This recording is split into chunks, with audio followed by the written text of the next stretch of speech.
जय हिंद दोस्तों। तो आज की इस क्लास में हम क्लास 10th प्रश्नावली 1.2 के परिमेय हल करेंगे। ठीक है, परिमेय 1.2, परिमेय 1.3।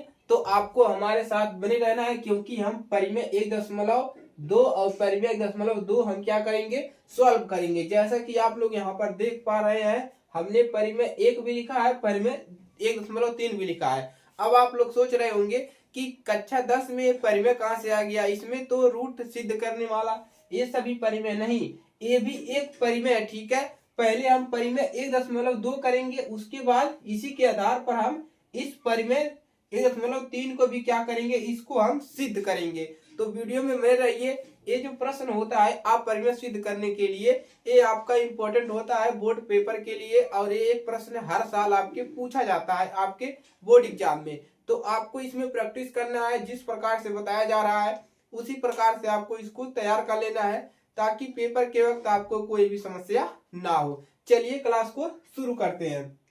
तो पहला आपका परिमेय है कि देखिए, मान लीजिए P एक अभाज्य संख्या है। यहाँ पर परिमेय क्या कह रहा है कि मान लीजिए P जो है एक अभाज्य संख्या है, अभाज्य संख्या है यदि P कामा ए स्क्वायर को विभाजित करती है। अधिक कह रहा है जो P है ए स्क्वायर को विभाजित करती है, तो P कामा ए को भी विभाजित करेगा। जब स्क्वायर विभाजित हो रहा है तो P कामा बिना स्क्वायर वाला भी क्या विभाजित करेगा, यही आपको सिद्ध करना है। जहां ए और ए एक धनात्मक पूर्णांक है, ए क्या है यहाँ पर, एक धनात्मक पूर्णांक है। चलिए अब इसको क्या करते हैं, सिद्ध करते हैं। आप लोग हमारे साथ बने रहिए। तो सबसे पहला हेडिंग क्या डालेंगे, उपपत्ति। ठीक है, इसकी हम क्या करेंगे, उपपत्ति हल करेंगे। ठीक है, चलिए तो यहाँ पर आप ऐसे हल भी लिख सकते हैं। ठीक है, हल में क्या लिखेंगे, पहला हेडिंग आप उपपत्ति मान लेंगे। तो पहला हेडिंग उपपत्ति मान लिया। अब इसमें क्या करेंगे, मान लीजिए एक अभाज्य गुणनखंड है, तो अब यहाँ पर हम क्या करेंगे, चलिए जैसा बताएंगे वैसा लिखना है। मान लीजिए एक अभाज्य गुणनखंड है।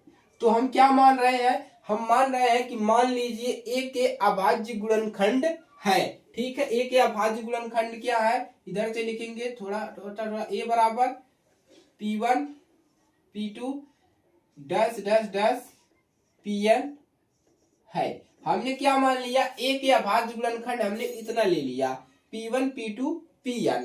ठीक है, एक अभाज्य गुणनखंड हमने ले लिया, साधारण सी चीज।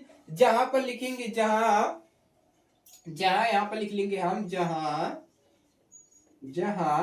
P1 P2 dash dash dash Pn, ये सभी क्या है, अभाज्य संख्याएं हैं। ये सभी क्या है, इसको सही मान लीजिए, अभाज्य संख्याएं है। ठीक है, तो देखिए ए बराबर हमने इसको मान लिया कि मान लीजिए हमने ए का गुणनखंड इसको गुणनखंड माना, यानी कि ए को हमने इस प्रकार से गुणनखंड कर दिया। ठीक है, और ए सब ये क्या है, हमने इसी को यहाँ पर लिखा है, ए क्या है, ए एक अभाज्य संख्या है। ठीक है, एकदम क्लियर है। चलिए आगे बढ़ते हैं। अब क्या लिखना है, अतः यहां से लिखेंगे आप लोग, अतः हम यहां से क्या लिख सकते हैं, ए स्क्वायर बराबर क्या लिख सकते हैं, P1 P2 dash dash dash Pn। यहाँ पर दोबारा लिखेंगे बराबर, कोष्टक बनाएंगे, P1 P2 dash dash dash Pn। ठीक है, इतना करेंगे। अब क्या मिलेगा, देखिए अब हमको यहां से मिल जाएगा ए स्क्वायर के बराबर, तो इसको आपस में गुणा करोगे तो क्या मिलेगा, P1 का स्क्वायर P2 का square dash dash dash Pn का स्क्वायर, इतना मिल जाएगा। ठीक है, इतना कर पाएंगे, चलिए अच्छी बात है। अब हमको क्या दिया है, हमको दिया है कि P जो है ए स्क्वायर को विभाजित करता है। ठीक है, तो यहाँ पर लिखेंगे दिया है कि P कामा ए स्क्वायर को विभाजित विभाजित विभाजित करता करता है। यहां तक पहुंचिए, ठीक है। इजी है, आपको इसमें क्या करना है, इसमें लिखना है, इसमें स्टेप बाय स्टेप लिखना है, आपको दिमाग में बैठा लेना है। स्टेप बाय स्टेप इसमें अगर लिखोगे कोई भी समस्या आपको नहीं होगा, ठीक है। देखिए हमने यहाँ पर क्या किया है, ए का गुणनखंड हमने इतना लिया है, इसको बोल दिया ए क्या है, हमने यहाँ पर लिखा। उसके बाद क्या लिखा, अतः ए स्क्वायर हम क्या करेंगे, ए का स्क्वायर करेंगे, यानी कि ए का 2 बार गुणा। स्क्वायर क्या होता है, ए बराबर कितना, इतना है। इसी का हमने क्या कर दिया, 2 बार गुणा कर दिया। गुणा करने पर हमको इतना मिला, कोई दिक्कत नहीं है, एकदम सिंपल है ना। हम देखिए ए स्क्वायर का हमने इतना किया, इसका मतलब 2 बार गुणा, इतना मिल गया। अब हमको दिया है कि पी कामा ए स्क्वायर को विभाजित करता है, हमने यहाँ पे प्रश्न से लिख लिया। अब क्या लिखेंगे, अब लगाएंगे अंक गणित की आधारभूत परिमेय से। यहाँ पर क्या लिखेंगे, अंक गणित की आधारभूत परिमेय। अंक गणित थोड़ा सा लिख लेंगे, ठीक है। अंक गणित की आधारभूत परिमेय, आधारभूत परिमेय से, परिमेय से यहां तक पहुंचिए आप लोग, ऊपर लिखेंगे, ठीक है। अंक गणित का आधारभूत परिमेय के अनुसार परिमेय से यहाँ तक पहुंचेंगे।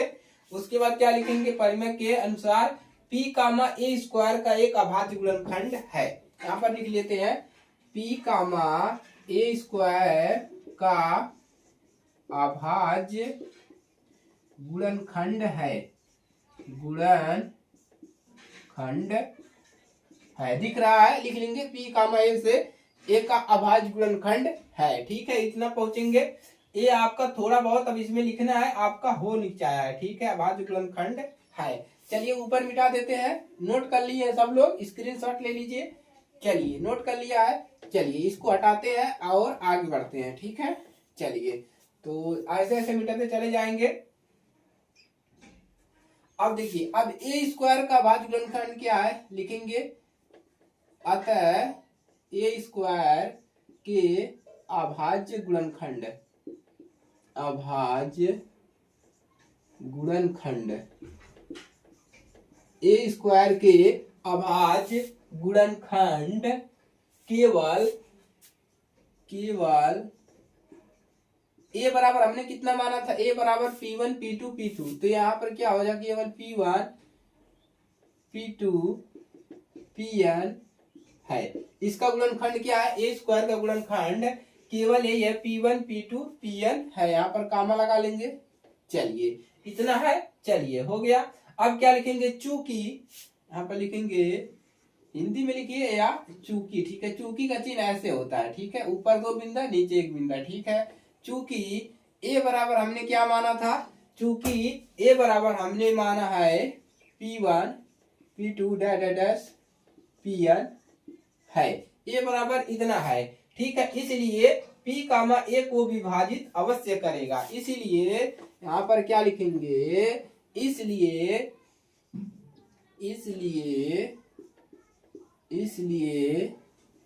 P कामा ए को अवश्य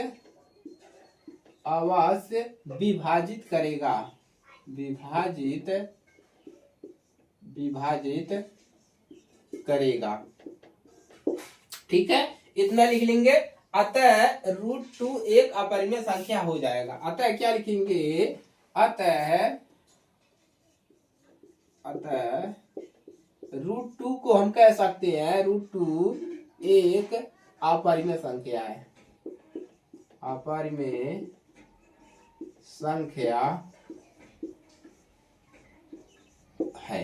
पहला परिमेय सिद्ध हो गया। पहला परिमेय आपका सिद्ध होता है, ठीक है। चूंकि यहाँ पर भी कर लीजिएगा, चूंकि तो आपका होता है √2 एक अपरिमेय संख्या है, ठीक है। इतना आपको लिखना पड़ेगा, इसमें परिमेय में लिखना पड़ेगा, ठीक है। अब ये परिमेय है तो इसको समझिए, ठीक है। इसके आधार पर हम क्या करेंगे, इसको सिद्ध करेंगे एकदम इजी तरीके से, ठीक है। इजी मेथड से सिद्ध करेंगे, कोई समस्या नहीं होगा। पहला वाला परिमेय नोट हो गया।